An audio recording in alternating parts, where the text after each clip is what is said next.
Здравейте, уважаеми зрители! Предизборната кампания в разгара си и до изборите на 5 октомври 25 партии и коалиции ще си оспорват правото да влезат в новия 43-ти парламент на България. Дали страната ще поеме по пътя на стабилността или отново ще пропуснем шанса да продължим напред и да извършим така необходимите реформи в редица важни сектори. Днес ще говорим за дясното политическо пространство и за шансовете за обединение на десницата преди вота на 5 октомври с едно от знаковите лица на СДС и на българската демокрация през последните 25 години, господин Александър Йорданов. Здравейте! Добре. Господин Йорданов, в края на миналата седмица бе замислен конгрес на Реформаторския блок. Той трябваше да излъчи председател на реформаторите и официално да открие кампанията на политическата коалиция. В последния момент две от водещите партии, СДС и Движение България на гражданите на Меглена Кунева, оттеглиха своите партии, така че конгресът се обезмисли и бе насрочен за 10 ноември, когато се навършат 25 години от началото на демократичните промени в България. Как оценявате този ход като сполучлив, като смекчаване на напрежението вътре в коалицията или по друг начин? Истината е, че до изборите остават броени дни и това би трябвало да изпълни с, как да кажа, държавническа мъдрост и отговорност българските политици. Вместо това, разбира се, по стар обичай отново влизаме в цикъл от скандали, клевети. Днеска дори чета, че се очакват и компромати и така нататък. Т.е. едни удари под кръста, характерни за българската политическа сцена. Що се отнася до конгресът, който трябваше да проведе Реформаторския блок, лично за мен, още в началото, и това се опитах да го обясня, на много места, той бе нож с две остриета. Слава Богу, че някои се усетиха и прибраха, така да се каже, ножа. Всъщност, изказванията и аргументите на мнозина ми напомниха тогава за думите на цар Фердинанд, който след катастрофата в Междусъюзническата война казва, така по памет ще цитирам: уморени, но не и победени, ние свиваме знамена за по-добри дни. Идеята е по-добрите дни за Реформаторския блок да дойдат след изборите. И аз мисля, че ако Реформаторския блок влезе в едно управление заедно с политическа партия ГЕРБ, за каквото управление все повече гласове настояват и се чуват, включително и в редиците на самия Реформаторски блок, то тогава наистина може да очакваме едни по-добри дни. Но тук има няколко тревожни, да ги наречем, въпроси. Какви, например, според вас се появяват? Първият въпрос е свързан изобщо с идеята Реформаторския блок да прави конгрес и да се трансформира в партия. Защото в крайната цел на един такъв форум, който ще избере лидер, е точно тази. За мен това е като обличане на нова дреха от едноименната приказка на Андерсен. Значи, образно си го представете, партиите в блока събличат своите стари дрехи партийни, слагат новата дреха и вече са един нов, единен политически субект с ново име. Между другото, аз наблюдавам, че в последно време все по-малко започват да се употребяват имената на самите партии в блока. Все по-малко се говори за демократи, за силна България, за Движение България на гражданите, за партията на Корман Исмаилов и Касим Дал. За СДС също. Дори не знаят много хора тя как се казва. Нали? И това е показателно. Само, че искам да кажа, че един такъв ход, трансформирането на блока като една коалиция в партия, би било политическа грешка. Това сме го наблюдавали в тези години, когато коалицията СДС се превърна в партия и оттам нататък започна да губи своето влияние. Ето, вие го казвате, През 1997 година, през пролетта на 1997 година, също предстояха избори след катастрофата на управлението на Жан Виденов и тогава тази ситуация бе използвана от Иван Костов и Христо Бисеров, мисля тогава, беше главен секретар, и СДС, което беше една успешна коалиция, аз се наричах политическо ветрило, защото покриваше целият политически спектър от социал-демокрацията през либералната идея до християн-демокрацията и не даваше възможност да се появят реално други партии. В крайно вляво оставаше БСП и нямаше дори и националистически партии крайно в дясно. Тоест целият спектър беше на СДС.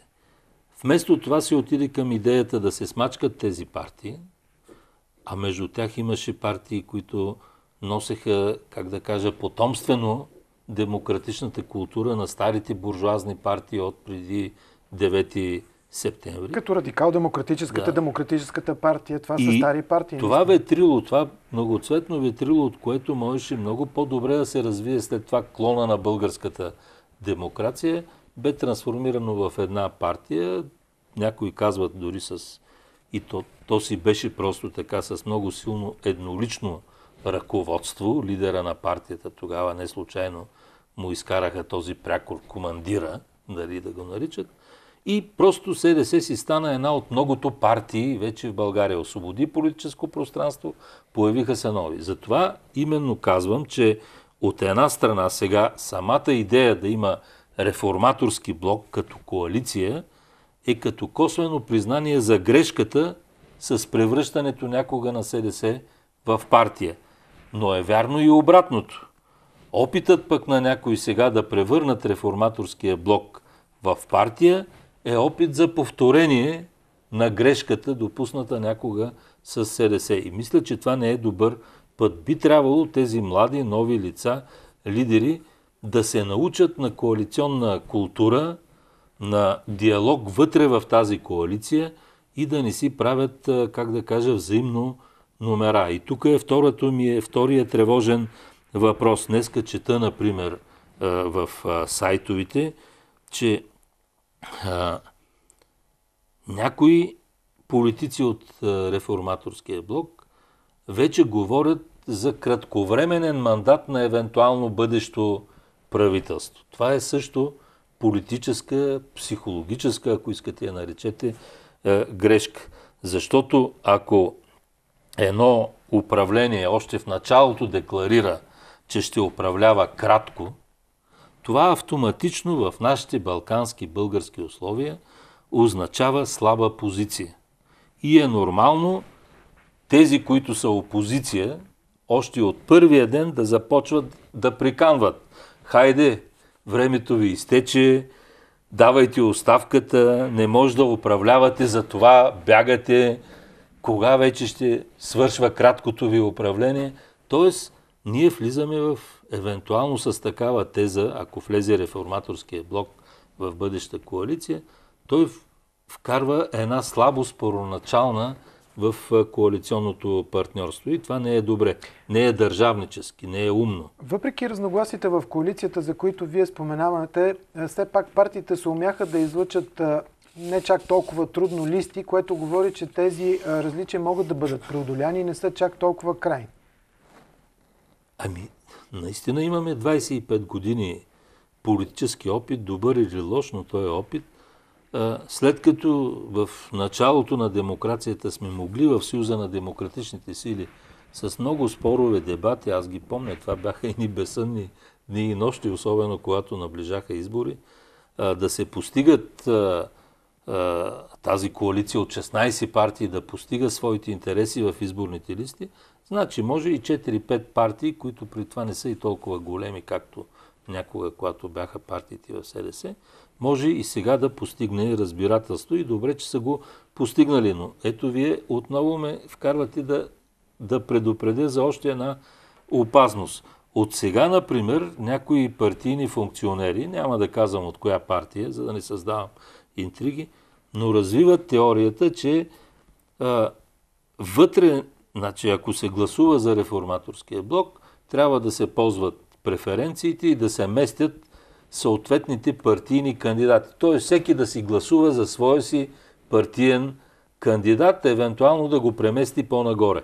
Това е една скрита междукоалиционна война. Това е един конфликт. Това го наблюдахме по време на евроизборите. Това е грешка. Това е политическа също грешка, която говори за липса на доверие и подронва целият авторитет на тезата, че тези политици са достатъчно разумни и правилно са си подредили листите и си имат доверие. Не искам да кажа, че това е крайно нечестно, но горе-долу натам отвеждат тези анализи. Бих посъветвал хората, които ще гласуват за реформаторския блок, да гласуват за листите такива, каквито са изработени от коалиционните партньори в блока и да не си играят на преференции, защото това ще доведе до сътресение в блока след изборите.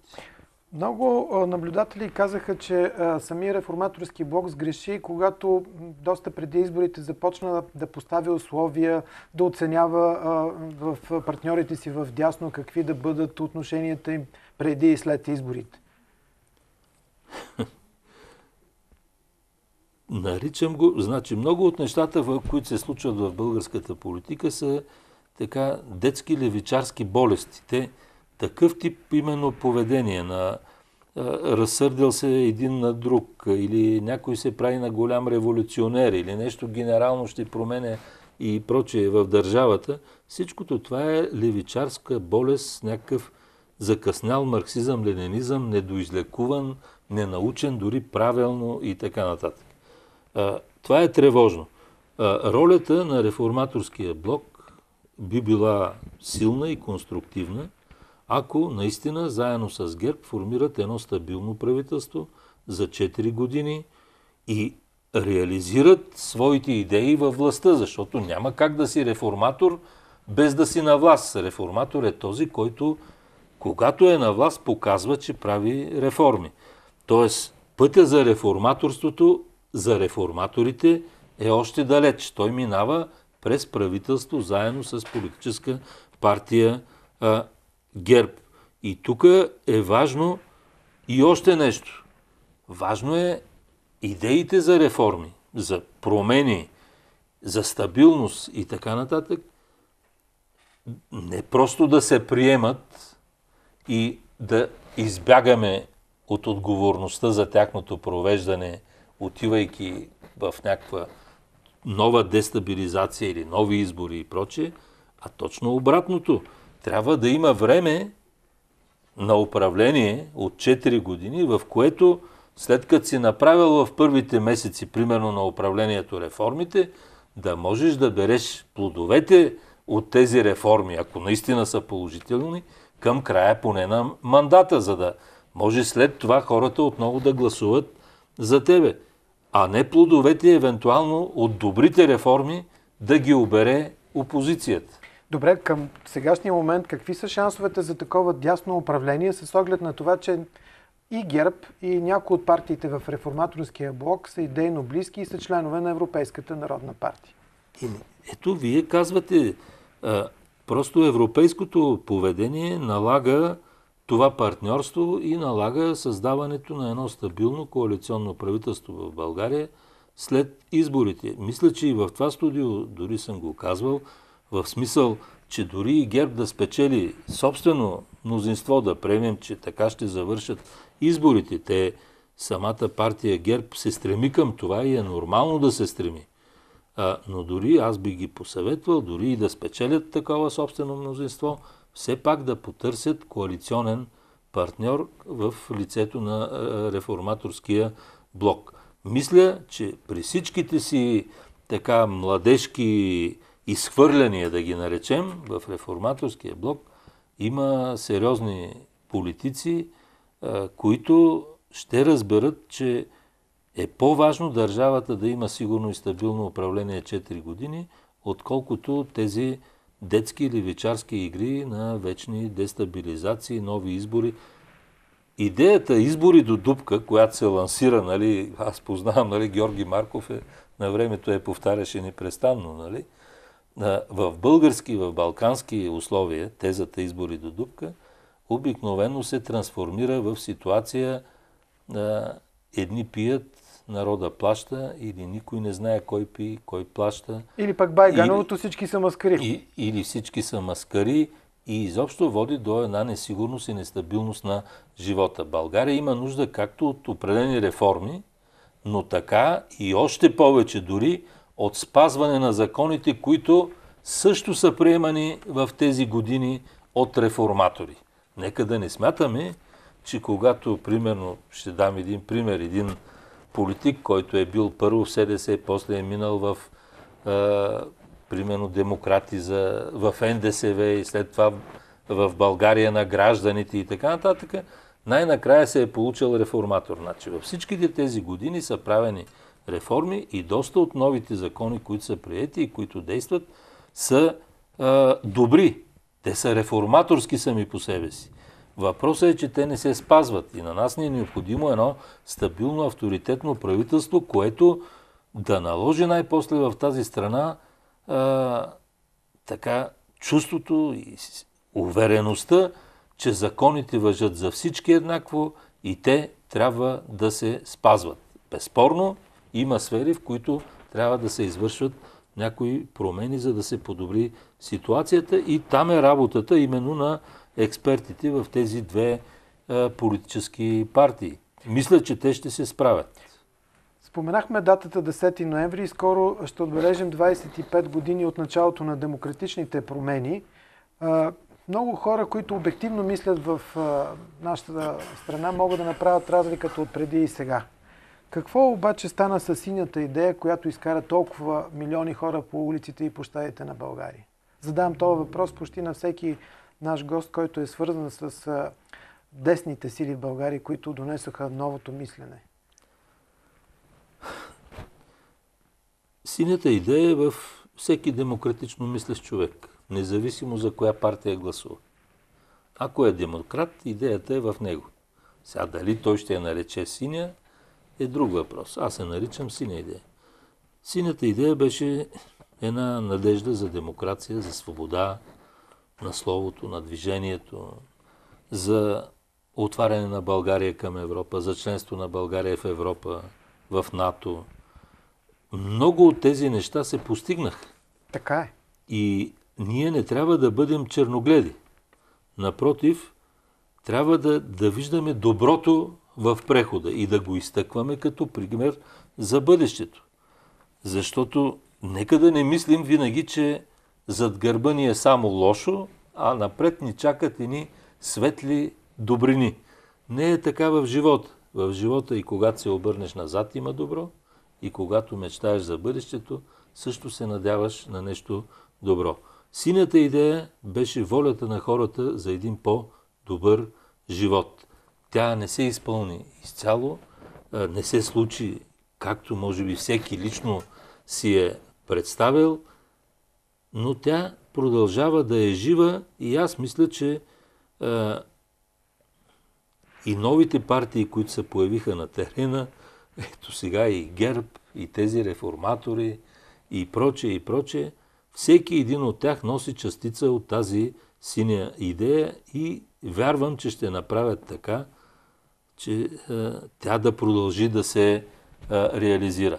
Що се отнася до датата, 10 ноември, тук аз съм малко на по-различно мнение, защото чета, че се задават, едва ли не се прави опит тя да се чества официално, тържествено, като начало на демократичните промени. Аз не мисля така. Смятам, че датата 10 ноември има отношение само и единствено към политическата история на Българската комунистическа партия. На тази дата партията си смени първия ръководител, изказа му благодарност и никой на този пленум не е говорил нито за демокрация, нито за Европейски съюз, нито за НАТО, нито за смяна на системата и така нататък. Напротив, БСП бяха се оплашили тогава. БКП, да, бяха се оплашили, че покрай недоволството, което вървеше в цяла Европа от комунизма, може да стане тяхната партия да катастрофира. И те смениха първия си ръководител, за да оцелее партията. 10 ноември е практически един опит да се спаси партията пред надигащата се вълна от промени в Централна и Източна Европа, част от които неизбежно щеше да стане България. Българската демокрация има далеч по-стойностни, като смисъл за демократите, дати. Такива дати са 7 декември, когато се създава Съюза на демократичните сили. Тоест за първи път се създава политическа обединена опозиция, която поставя политически искания към управляващите. Смяна на системата, свобода, избори за Велико народно събрание, разтуряне на политическите организации на БКП по место работа и така нататък.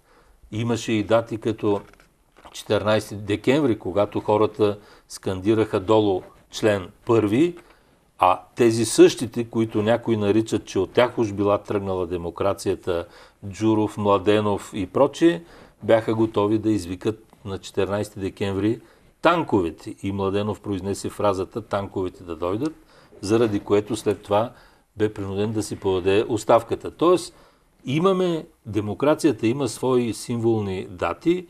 Нека и БСП да се гордее с датата 10 ноември, но нека партийните дати на БКП да не се превръщат в исторически дати за България.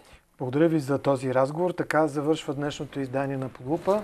Ще продължим да говорим за 10 ноември в следващите предавания, защото до края на годината това ще е една от основните теми на Подлупа. Сега останете с програмата на телевизия Европа.